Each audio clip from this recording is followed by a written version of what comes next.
Hey folks, and welcome back to the Dive Hub. If you've been following our dive history series, you'll know we've already poked the bear with PADI and given SSI a polite prod too. And ever since then, the inbox has been flooded with one request. When you're doing SDI TDI. Now, I have to admit, I've been dragging my fins on this one. Not because it's dull, quite the opposite.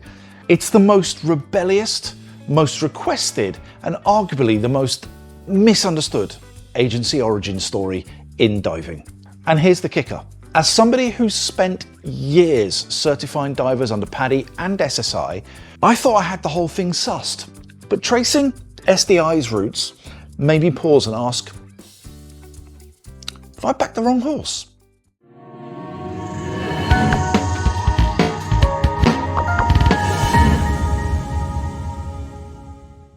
To understand SDI TDI, we've got to rewind all the way back to 1985 and a little outfit called IAND, the International Association of Nitrox Divers. Sounds niche, right? But this was the spark that lit the tech diving fire. Founded by Dick Rukowski, a NOAA hyperbarics guru, IAND was the first to teach enriched air nitrox to sport divers. Back then, nitrox was voodoo gas. Mainstream agencies treated it like radioactive soup, and IAND said, safety through innovation. Longer bottom times, fewer bends, smarter diving. And as a PADI and SSI instructor, this hits home. We've all pushed the limits, but these folks built the bridge from rec to tech before most people knew what PPO2 was. However, this story starts with unity and ends with a schism that may make you rethink your cert card.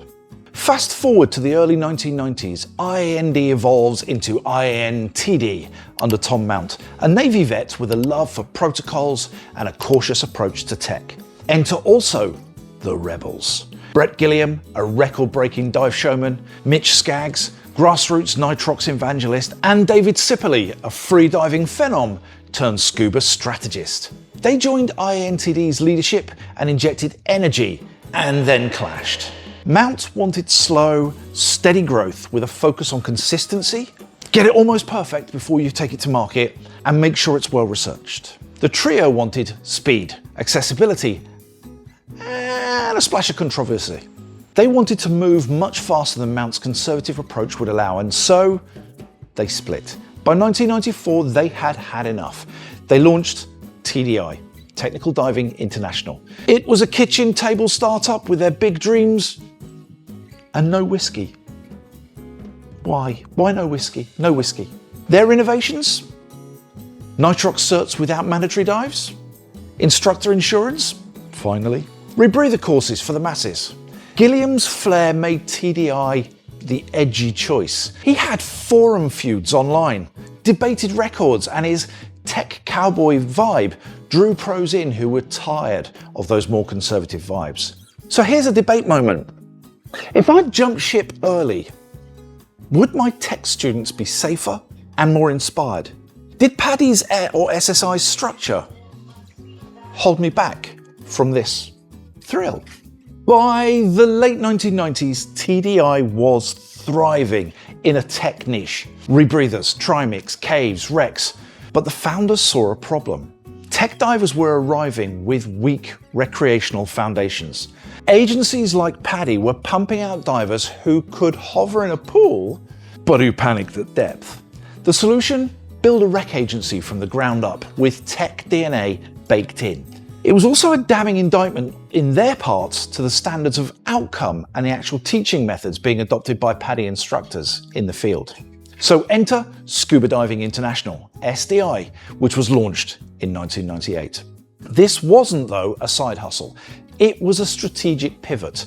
Instead of layering tech onto rec, they reversed the flow, started with tech principles, then simplified for beginners. SDI's open water course was revolutionary. Dive computers weren't optional, they were mandatory. No tables, no let's pretend we're in 1986. Just real-world tools from day one. And solo diving? Not taboo. SDI offered a full self-reliant diver course, recognizing that not every dive buddy was a buddy worth having. As a PADI and SSI instructor, I remember teaching students to rely on their buddy for everything: air, navigation, even decision making. SDI, they said, train your divers to be self-sufficient, then let them choose. That's not reckless, that's respectful. And then there's adaptive teaching. SDI didn't just accommodate disabled divers, they built a framework for tailoring courses to any student. Learning styles, physical limitations, anxiety levels. SDI instructors were empowered to adjust, not just recite. Compare this to the rigid standards police vibe we've all felt. You know the drill. If you can't do skill X exactly as it says in the manual, it doesn't count. SDI flipped that. If the student learns the skill safely and effectively, it counts. And let's talk about e-learning. SDI was one of the first to embrace online theory long before COVID made it cool. That meant global reach, flexible scheduling, and less classroom burnout. For remote operators, it was a game changer. I remember thinking, wait, they're letting students do theory on their own? What about control? But SDI wasn't about control, it was about trust. Their mantra, teach what you do what you teach. Now contrast with SSI's XR program. XR tried to integrate tech into a rec framework, but it often feels bolted on, fixed progressions, bureaucratic checklists, and a vibe that said, you're still in our sandbox. SDI and TDI segmented yet unified models created a farm system. Divers could start with SDI, get curious, and slide into TDI without friction. It wasn't just a pipeline, it was a philosophy. Even RAID, which launched much later, copied the playbook. They started as a tech-focused and then pivoted to rec with flexibility and digital tools. But SDI TDI, they did it first, and they did it arguably better. As a PADI and SSI instructor, this pivot stings. Our system prioritizes volume over depth. We teach to the middle, not to the individual. Did we miss the boat on true progression? In 2004, Brett Gilliam stepped away from the helm, selling SDI TDI to Brian Carney's group. No scandal, no implosion, just a clean, strategic handoff. But this wasn't just a change of ownership, it was a strategic inflection point. Carney, already deeply involved in the agency's operations, had a vision: scale without losing soul. Under his leadership, SDI TDI exploded, expanding into over 100 countries, streamlining instructor onboarding, and building out ERDI for public safety divers and PFI for free diving. It wasn't just growth, it was smart growth. Think about it. PADI had size, SSI had systems, but SDI TDI, it had agility.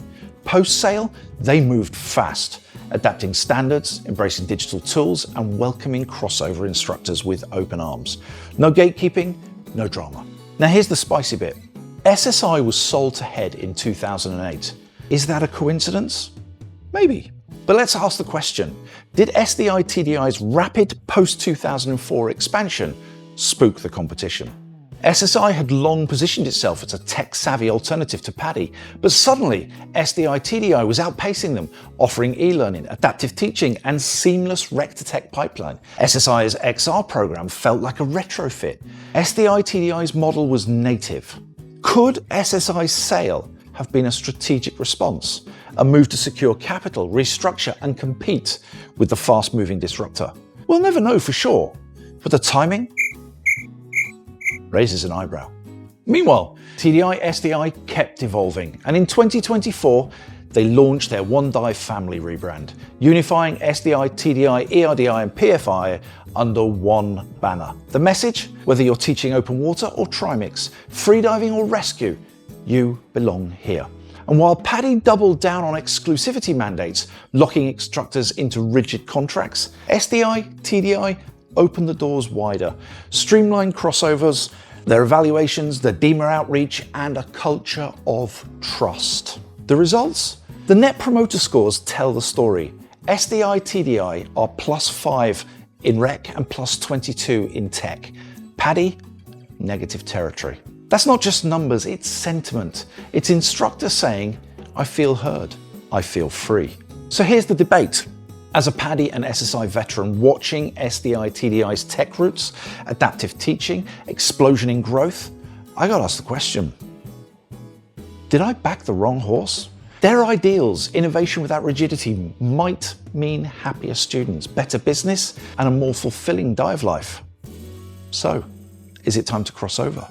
For us PADI and SSI folks, it's not a betrayal, no, it's an evolution. So what's your agency story? Have you switched? Are you tempted? Drop us a comment below. Let's talk shop. Thanks very much for joining us on this video. It has been interesting. Thanks for watching. Stay diving.